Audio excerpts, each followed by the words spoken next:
El ámbito económico ha sido muy atendido tradicionalmente por su influencia política, social e histórica. En la actualidad, la economía mantiene esta preponderancia, pero la atención de la sociedad ha ido destacando algunos de sus aspectos que antes era menos conocido o incluso no se había desarrollado. Ese es el caso de los mercados financieros. Estos mercados se pueden definir como mecanismos o lugares a través de los cuales se intercambian los activos financieros y se obtienen sus precios. Para que su funcionamiento sea óptimo, deben concurrir 5 condicionantes esenciales. El primero de ellos depende de la oferta, es decir, debe haber diferentes productos para diferentes compradores. Además, los compradores y vendedores no debieran tener límites ni públicos ni privados a la hora de intercambiar sus activos. Otros elementos decisivos son el volumen de negocio, la capacidad de reacción de los agentes participantes en los mercados y, por último, la transparencia. Este factor es muy importante por cuanto es básico que la información discurra libremente por los mercados para su buen funcionamiento. Si te parece, Javier, podríamos acotar el objeto de esta entrevista definiendo previamente qué se entiende por transparencia en las operaciones financieras. Yo creo que el concepto de transparencia no se puede aplicar a los mercados en general. No es lo mismo el punto de vista de transparencia cuando estamos hablando de un emisor en el que lo importante es la visión pública que se puede tener de ese emisor y su cotización en bolsa. No es lo mismo desde el punto de vista de los clientes finales y no es lo mismo hasta desde el punto de vista de los intermediarios financieros. Yo creo que, por centrar un poco el tiro, podríamos decir que transparencia sería el mecanismo que hace que los precios funcionen y que esa información llegue a los participantes en el mercado con el mismo lapso de tiempo, es decir, todos puedan acceder en igualdad de condiciones. Yo creo que eso es un tema que hemos avanzado mucho últimamente. La llegada del Internet pues, nos ha puesto una situación, por ejemplo, en el que prácticamente todos los clientes de unas determinadas instituciones tienen acceso en tiempo real a los mercados, a los precios y a los volúmenes, casi en las mismas condiciones que cualquiera de los traders que puede haber en el mercado. Parece que el objetivo último de la transparencia es que el consumidor de los productos adopte sus decisiones sobre adquisición, uso o disposición de los productos financieros con fundamento. ¿Se ha alcanzado este objetivo aquí en España o todavía la gente sigue tomando sus decisiones sin tener los elementos de juicio necesarios? Hombre, aquí la realidad se desarrolla en planos distintos. Yo creo que se ha avanzado mucho. La cultura financiera del español medio ha aumentado tremendamente. En este momento, una tercera parte del ahorro familiar en España se hace en los mercados de renta variable, lo cual es un cambio sustancial en los 5 últimos años. Entonces yo creo que los mecanismos están ahí, pero la realidad es muy distinta. La realidad hace que los clientes se muevan, en general las personas físicas, mucho más por movimientos de pánico, es decir, pero entendemos pánico como positivo y pánico negativo, es decir, el pánico positivo yo diría es aquel en el que, por decirlo en término coloquial, todo el mundo se está forrando en la bolsa y yo no, y bueno, pues de alguna forma me estoy quedando fuera, y el negativo, es decir, esto baja, entonces se origina una especie de bola de nieve en el que todo el mundo vende sin fundamento. En general, la realidad nos muestra que la gente se mueve por sensaciones de manada, por decirlo así, baja, vendo, compro, subo, cuando la realidad tendría que ser toda la contraria, hay que ir siempre hurgando un poco en el mercado. Eso realmente lo que sí nos ha llevado es una mayor cultura del riesgo. El español nunca ha sido, hace 5 años el porcentaje de inversión en renta variable en los fondos de inversión españolas era de un 4%, mientras que ahora estamos en torno a un 35%. ¿Por qué? Pues tipos de interés bajo. Los españoles hemos pasado de ser ahorradores a inversores, el advenimiento del capitalismo popular, en el cual se han privatizado muchas compañías, grandes campañas de prensa. Entonces la gente sí ha cogido una cultura suplementaria, pero que luego a la realidad es que no se aplica a los movimientos bursátiles. La eficiencia en los mercados financieros, entendiendo esta como nivel de perfección, depende, además de la transparencia, de otros factores. Pues lógicamente, al aumentar la competencia, se favorece la posibilidad de comparación entre los distintos productos financieros. ¿Crees que esto funciona aquí en España así? Hombre, España, no vamos a caer en el tópico del Spain is different, pero de alguna forma sí que tiene unas características muy marcadas los mercados españoles. Los mercados españoles, para que te hagas una idea, en lo que va de año, el porcentaje de personas físicas sobre el volumen del total del movimiento de la bolsa no pasa del 6%, en los años buenos puede llegar hasta el 8%. Entonces, eso quiere decir que la persona física tiene muy poca influencia sobre el volumen de los mercados.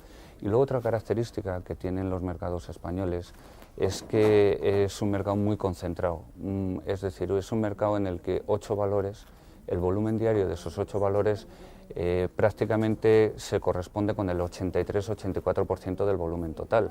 Eso lo que nos está dando es una sensación en la que estos 8 valores son tremendamente líquidos, transparentes, etcétera, etcétera, y la formación de precios es casi perfecta, es decir, el diferencial entre la oferta y la demanda en Telefónica no pasa de ser un céntimo de euro, pero claro, si tú me estás hablando de otros valores menos líquidos que no están ni siquiera en el IBEX, pues ese diferencial es muy amplio y evidentemente hay distorsiones en los precios.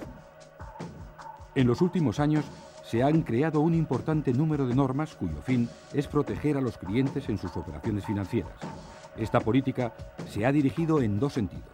Por un lado, a aumentar las garantías contractuales de los clientes y, por otro, a incrementar la transparencia de las operaciones que realizan las entidades de crédito.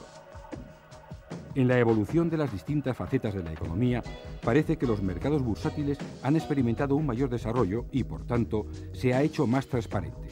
Esa nitidez influye en la confianza de los participantes en los mercados. Si te parece, podríamos ahora comparar los productos financieros tradicionales bancarios, se entiende cuentas corrientes, depósitos a plazo, préstamos y créditos, con las operaciones bursátiles. Parece que en los primeros, en las operaciones tradicionales, se ha alcanzado un nivel de transparencia mayor que en las operaciones bursátiles. ¿Tú crees que esto es así? Hombre, está claro que existen dos modelos de regulación en el mundo. Uno es el modelo anglosajón, en el que, en el caso inglés, por ejemplo, la FSA engloba la regulación de todos los mercados como entidad suprema regulatoria, mientras que otros modelos como el español pues están mucho más separados, es decir, el mundo del seguro lo regula la Dirección General de Seguros, el mundo de valores la CNMV y el Banco de España el modelo bancario. No cabe duda que el Banco de España tiene una tradición de muchos años regulando el mercado, la innovación en esos productos es mucho más lento que los productos de mercado puro y duro y por tanto estoy completamente de acuerdo en que hay una sensación y una realidad de mucho más regulado y mucho más protegido y mucho más investigado, por decirlo de alguna forma, los productos típicamente bancarios que los bursátiles. La CNMV, no nos olvidemos que existe desde el año 89, con la reforma al mercado de valores, es decir, está en un proceso de remaduración, por decirlo así. A raíz del caso GEScartera, parece que da la impresión de que ha aumentado la desconfianza de los inversores hacia los intermediarios financieros a la hora de realizar operaciones bursátiles. Sin embargo, también hay que decir que este es uno de los sectores controlados más desde el punto de vista normativo. ¿Qué es lo que entonces, a tu juicio, ha ocurrido? Hombre, aquí de nuevo vamos a hablar un poco de las características propias del país. En España hay cálculos que dicen que el 20% del dinero del Producto Interior Bruto se produce en dinero negro. Es decir, en España tenemos unas bolsas de dinero negro tremendas. Y luego hay otro factor, que es la ambición humana. Es decir, la gente trata de afilar el lápiz en la rentabilidad de sus inversiones hasta donde puede. En este contexto siempre hay entidades, personas que se dedican a usar esa ambición y esos límites poco definidos para aprovecharse.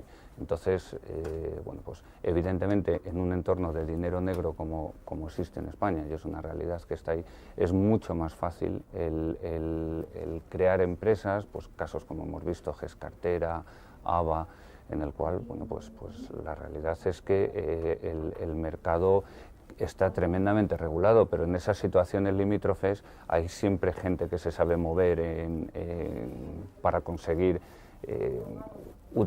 canalizar esa ambición humana en su propio favor y se produce lo que se produce. No deja de ser un poco peligroso que cada 2 o 3 años recurrentemente en España se produzca un caso de estos. Las actividades fraudulentas en el ámbito de los mercados de valores tienen hoy su máxima presencia en el conocido como caso GES-Cartera. Las estafas efectuadas por esta agencia de valores están teniendo repercusiones tanto en el ámbito jurídico como en el político. El proceso de investigación que se está llevando a cabo para depurar responsabilidades pone de manifiesto la distinta naturaleza de los factores implicados en la economía. Dentro de esta, los que más atención y protección precisan son los propios clientes. Está claro que todos los clientes que acuden a una entidad de crédito o a un intermediario financiero para realizar sus operaciones no tienen o no son iguales, no tienen el mismo nivel de preparación. Se los puede clasificar de distintos puntos de vista, desde el cliente más arriesgado hacia el cliente menos arriesgado, más conservador, o incluso también se los puede clasificar en función del nivel de conocimientos técnicos que tengan sobre los productos que van a contratar.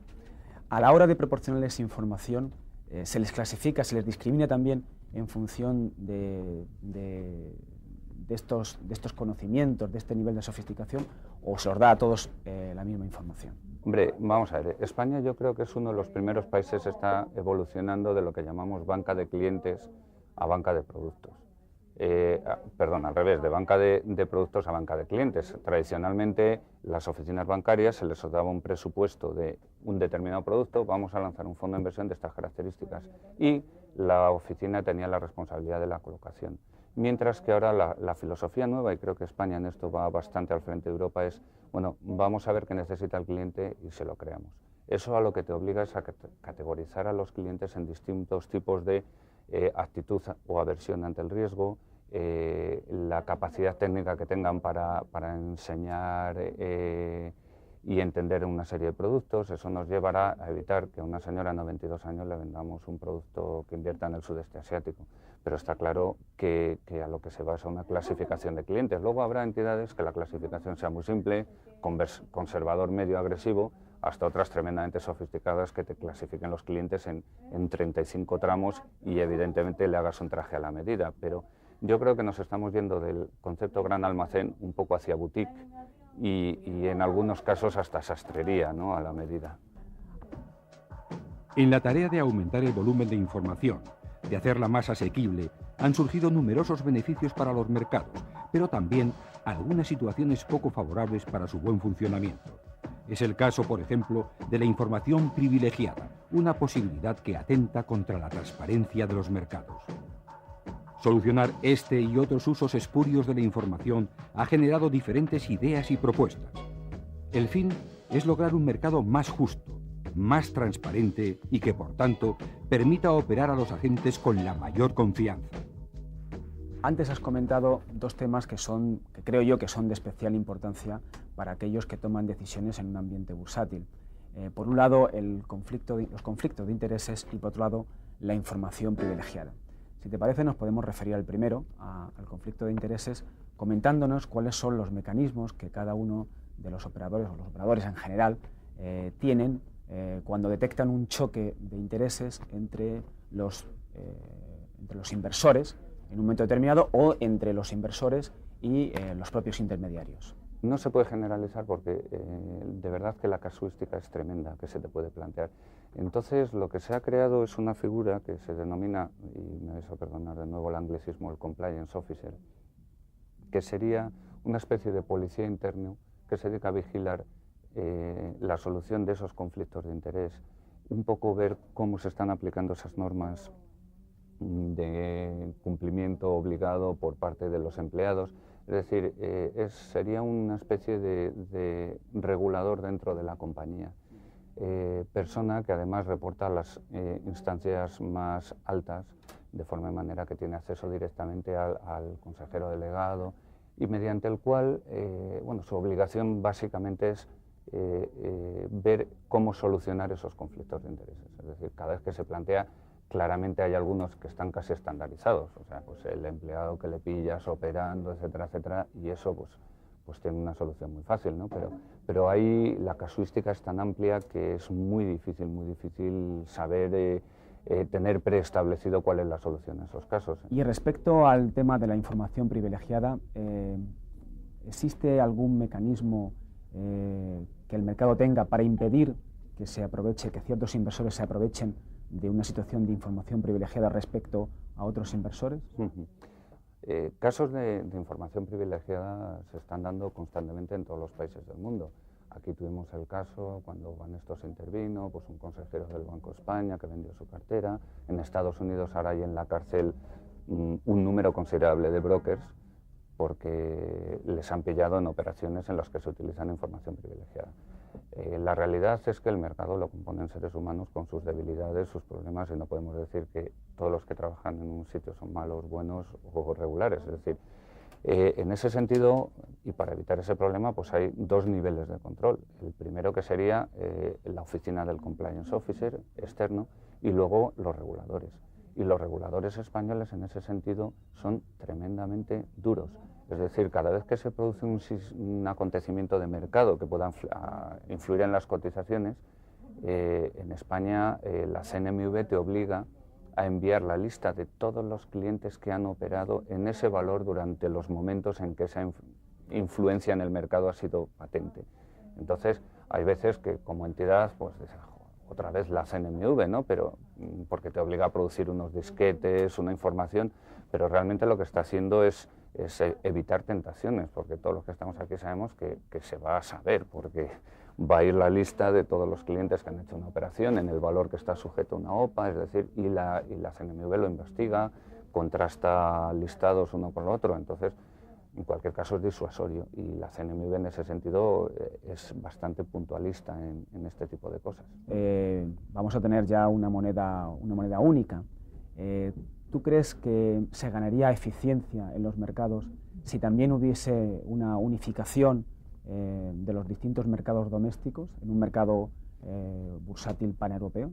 Hombre, sería una situación ideal, pero la verdad es que creo que estamos muy lejos. Estamos muy lejos, y por una serie de razones que ahora si quieres comentamos, pero en este momento se va avanzando en esa dirección asimétricamente. Hay productos como la inversión colectiva en el que ya se están publicando normas de información global a los clientes. Es decir, a partir de este momento la información que se le envía a un partícipe de fondo tiene unos mínimos comunes europeos. Es decir, que en ese sentido se ha avanzado, pero la realidad es que detrás de todo eso lo que subyace son mercados que tienen distintos sistemas de contratación. No te olvides que los ingleses, tan apegados a sus tradiciones, todavía tienen un sistema de contratación en viva voz. Nosotros tenemos un sistema electrónico en España pues, que está por encima de la media de los estándares europeos. Tenemos distintos plazos de liquidación que se tienden a unificar desde el momento que tú compras hasta que te dispones del dinero o que no. Y sobre todo las políticas impositivas son distintas en todos los países.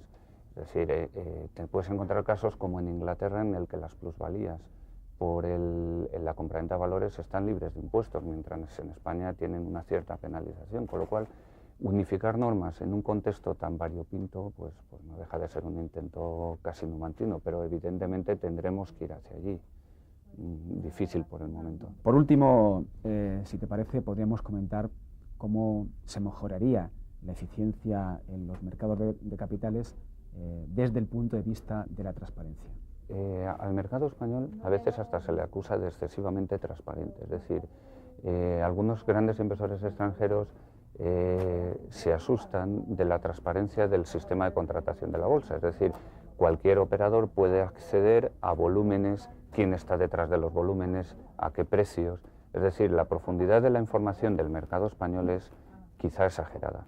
Pero bueno, esto son características propias de cada mercado, etcétera. Yo creo que en el fondo no se trata de legislar más, porque no le puedes poner puertas al campo. Yo lo que creo que lo que hace falta es que las instituciones funcionen. Es decir, por volver al caso GES Cartera, no ha sido un problema de falta de regulación, de falta de transparencia, sino ha sido un problema básicamente de falta de funcionamiento en las instituciones que tenían que haber funcionado en un determinado momento. No te puedo decir, o no es el momento de entrar en las razones por qué no ha funcionado esa institución, pero la realidad ha sido que es un problema básico de que cada uno tenía que haber estado en su sitio en el momento determinado cuando no está. Los mercados de cada país presentan cualidades diferentes. Sin embargo, hay algunas máximas aplicables a todas ellas. Quizá la máxima fundamental sea que la confianza de todos los participantes redunda en un funcionamiento más eficaz y productivo. Los factores analizados hoy como la transparencia o la igualdad de oportunidades son decisivos en esta confianza.